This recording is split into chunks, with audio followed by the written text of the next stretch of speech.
Good morning. Good morning. I'm Bridget. I'm Wendy. And this is Flickin' Flickin' Beans. I'm Again. so sorry. Your coffee maker broke. Yeah. Wow. We have another one on the way, but we thought Joel might be able to save it, but I think it's finally kaput. I've had coffee makers just stop working. Is it a planned obsolescence? There's not that many things in a coffee maker. It's a very simple machine, so why is it breaking? Who knows? I even cleaned mine out once, pulled out the tube. That sounds dirty. Anyway. So thanks for getting coffee. No problem. So this week we did 22 Jump Street. Yeah, I loved it, of course. did too. Definitely lots of really good moments in it. Well, one thing that I have a fun-ish fact, I heard an interview with Channing Tatum one time about how this movie has really stuck with people, in particular the line at the beginning where they're trying to get the pickup and he goes, "I'm Jeff." Yeah. He says people yell that out to him all the time in Oh airports. my They're just like, "I'm Jeff." And what was that accent? No. Jonah Hill says to him, "You gotta stick the accent, man." Yeah. Then it's gone when they get surprised and that blows their cover. And before that, he's like, "I need complete silence to get into my character." So in this one, the assignment was to pretend to be college students. Yeah. And I have to say, all that credits stuff, yes, where it was it went up to 42 Jump Street. I was really hoping that you watched the credits because sometimes streaming services don't show you. That was some of the best part. And after the credits, in the prison, Mr. Walters, the guy that was the drug guy before. He has a vagina now? Yes! Want to see it? I'm Eric's bitch now. And Eric says, "No, you're not. Shut up, Eric. You own this fucking ass." And they're cuddling at the end and he says, "I'm late."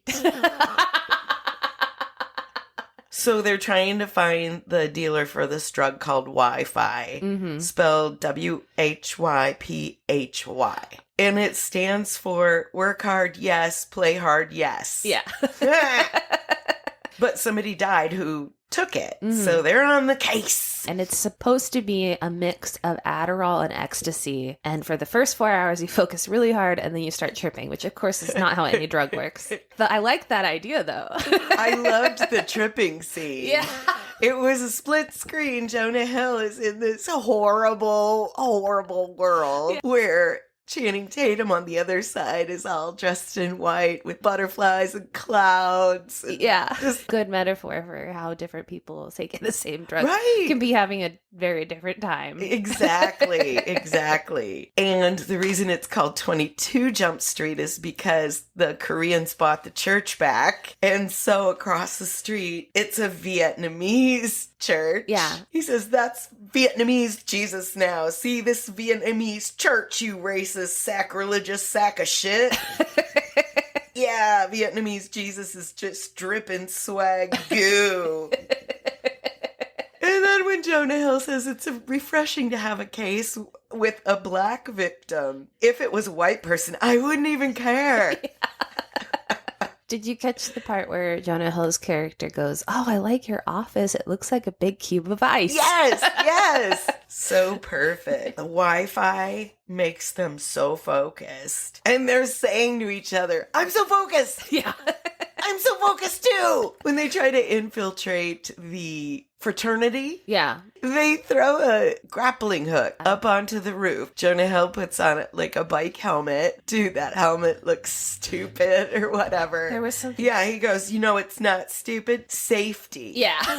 But then you see him going up so slowly. It takes forever while Channing is parkouring up to the roof. That scene where him and his new bestie, who they think might be the drug dealer, just lift themselves up to the top rope by their fingertips. There's nothing to grab on there. And Jonah's like, I can't reach. Right. Can relate. The poetry slam. Would you like to do a dramatic reading? Yes. Slam poetry, yelling, angry, waving my hands a lot, specific point of view on things. Cynthia. Jesus died for our Cynthias. Jesus cried. Runaway bride. Julia Roberts. Julia Rob. Hurts. oh, Cynthia, you're dead. You are dead. Beep, boop, boop, you're dead. That's for Cynthia, who's dead. I especially like waving my hands a lot. Yeah. I've never been to a poetry slam. Yeah, I haven't been to a poetry slam specifically, but I've been to an open mic where somebody did slam poetry. How and was it's it? Sort of awkward. I don't know. What is it about? You can sing a song or you can do comedy, but when you stand up there and talk earnestly, why is it so much more cringy? I don't know.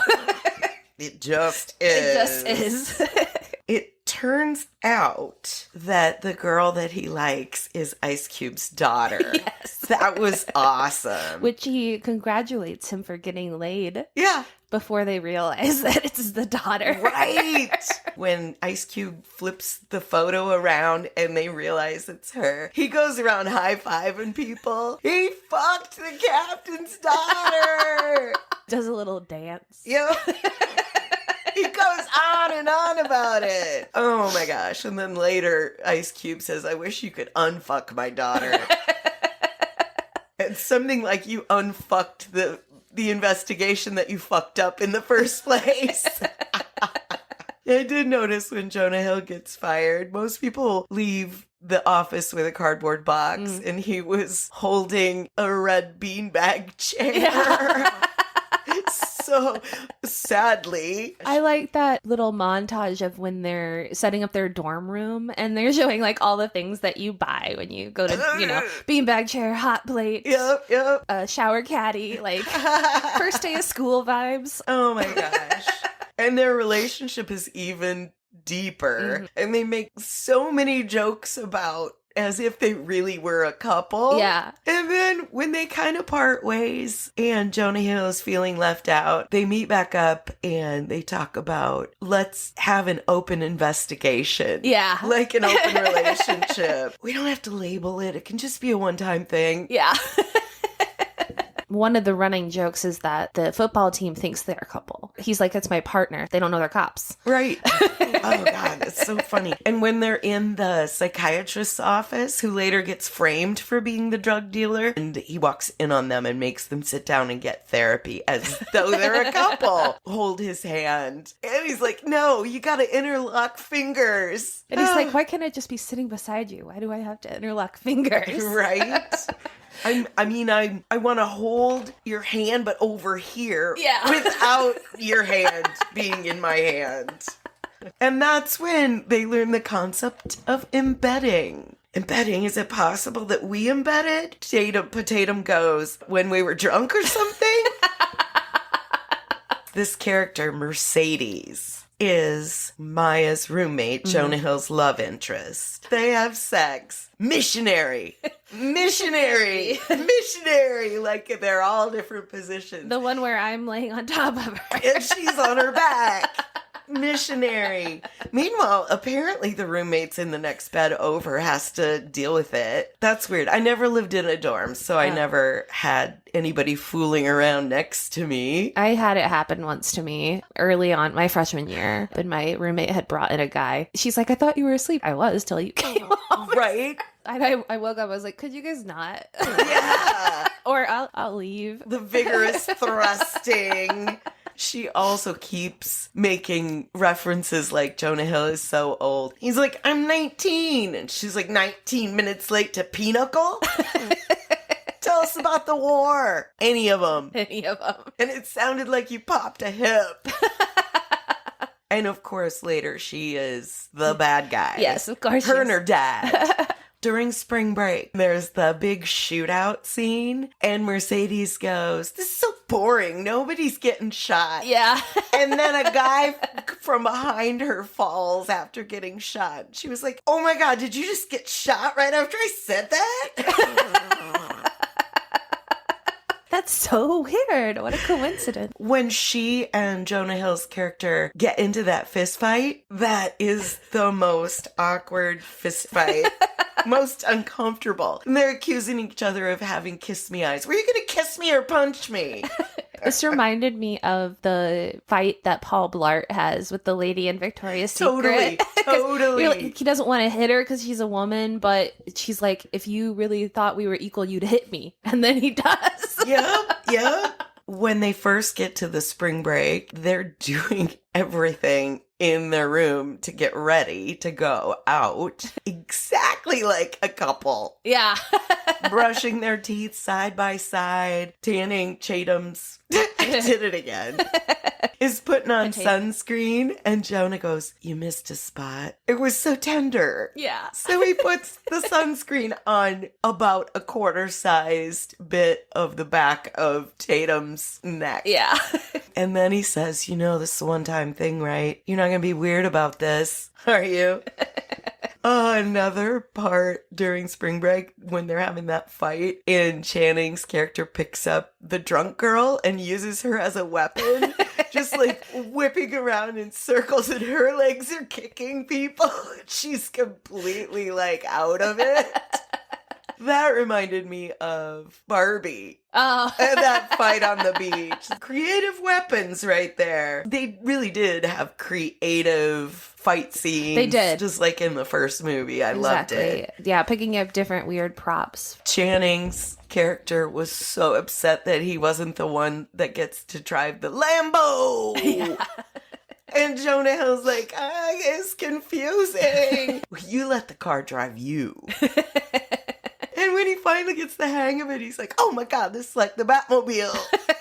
So let's talk about the roof scene. And Jonah Hill really tries to take a bullet and misses. He's too low to the ground. It's a thought that counts, man. I tried to take a bullet for you. He's like, it's not the thought. It's taking the bullet. He gets shot almost exactly opposite his other one, so Totally. now he's gonna have 2 bullet You scars. can see that, yeah. One point he tries to shoot Jonah Hill in his shoulder. Yeah. And it ricochets and shoots himself again in the arm. The bad guys are with a pink backpack. Yeah. Total callback to the piñata. Double strapped. Yeah. He has a grenade in his shorts. Tanning Tatum. Channing Tatum. But Tatum is like, why are you putting it in there? That's unsanitary. And he's like, it just feels right. And surprisingly, the helicopter with Ghost in it takes off. Channing jumps and catches and why is it just there for so long? Because Jonah Hill digs deep and catches it too. So they're both hanging off the helicopter. Yeah. It's as cool as an explosion. Yeah, absolutely. And so unrealistic. Yeah. You could never, like, your hand doesn't go around. Rails. Yeah. They're very feet. large. They're not big enough that you can really palm them. Oh, but in movies, but you can hold on one-handed and hold a person that weighs twice as much as you. Exactly.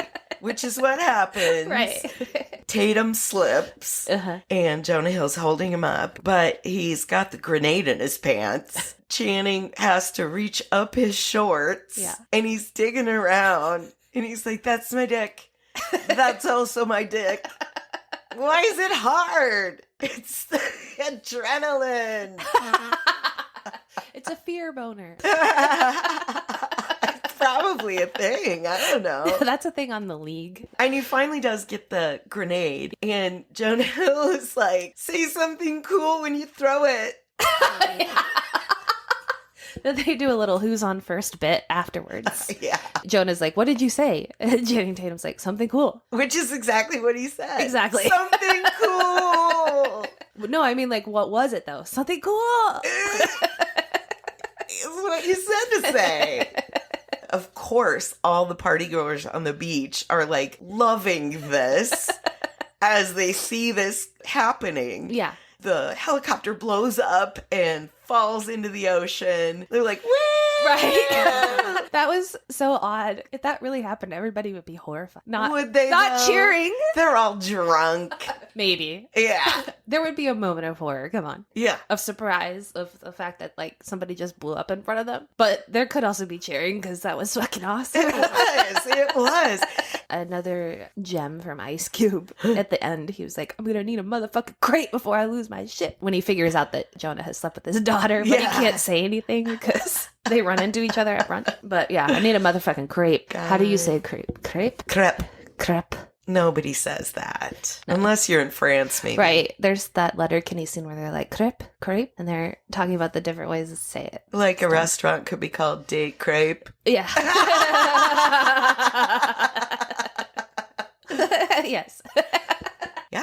Did we do it? I think we did it.